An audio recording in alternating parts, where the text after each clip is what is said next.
मिजोरम का महाराज कौन? नमस्कार, आप देख रहे हैं एयर न्यूज।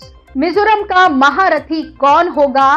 क्या फिर सत्ता में पुरानी पार्टी काबिज होगी या दूसरी पार्टी यहां सरकार बनाएगी?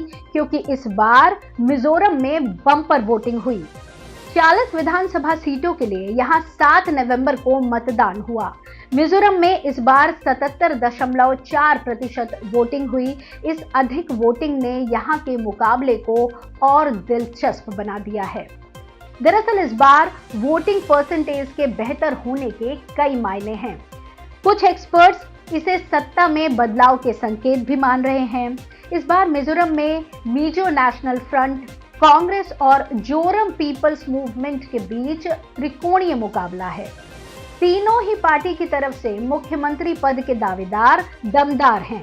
मौजूदा सीएम जोरमथांगा की बहुसंख्यक मिजो समुदाय में पकड़ अब भी कायम है। वहीं नए अध्यक्ष लालसावता के नेतृत्व में कांग्रेस फिर से वापस आने की पूरी कोशिश कर रही है और आक्रामक रूप से जोरमथांगा को सत्ता से हटाने में लगी है। वहीं तीसरी पार्टी है जोरम पीपल्स मूवमेंट की युवाओं में अच्छी पकड़ है। मिजोरम में ज्यादा वोटिंग दो बातों के संकेत दे रही है।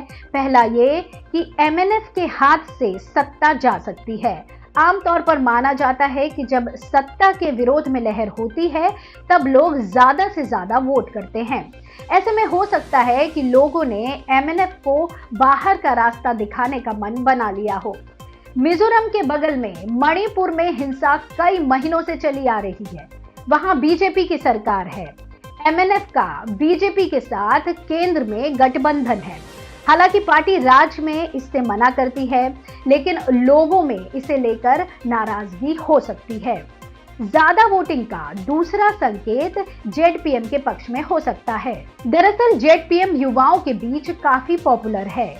इसने पिछले कई साल में लोकल मुद्दों को लेकर स्थानीय लोगों में पैठ बनाई है। पार्टी की बढ़ती ताकत का अंदाजा इसी बात से लगाया जा सकता है कि 2018 में हुए विधानसभा चुनाव में 8 सीटों के साथ दूसरे स्थान पर रही थी। इसके अलावा इस बार चुनाव में 18 से 19 आयु वर्ग के 50,611 मतदाता थे, जिन्होंने पहली बार मतदान किया।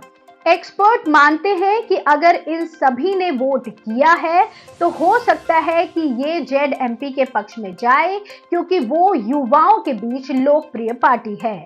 हालांकि यहाँ एक और फैक्टर भी है जिस पर बात करनी जरूरी है। मिजोरम के अधिकांश लोग ईसाई धर्म को मानते हैं। यहाँ की 94% आबादी आदिवासी है। मिजोरम मणिपुर सीमावर्ती राज्य है। ऐसे में वहां पर जो हिंसा हुई उसका असर इन चुनावों में दिख सकता है। मणिपुर में हिंसा के बाद काफी लोगों ने मिजोरम में शरण ली। ऐसे में ये मुद्दा प्रभावित कर सकता है। कहा जा रहा है कि इन चुनावों में सत्ताधारी एमएनएफ इसी के चलते इन चुनावों में बीजेपी से दूरी रखी है। ईसाई बहुल राज्य होने के कारण मणिपुर में जो चर्च जलाए गए उसे लेकर यहाँ के लोग अपनी प्रतिक्रिया दे सकते हैं। सोनिया गांधी ने अपने वीडियो संदेश में मिजोरम की शांति और विकास के लिए कांग्रेस को वोट देने की बात कही थी।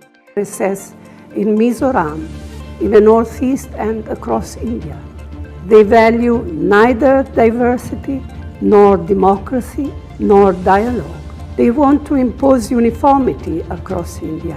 तो वहीं पीएम नरेंद्र मोदी शानदार मिजोरम बनाने का वादा करते हैं।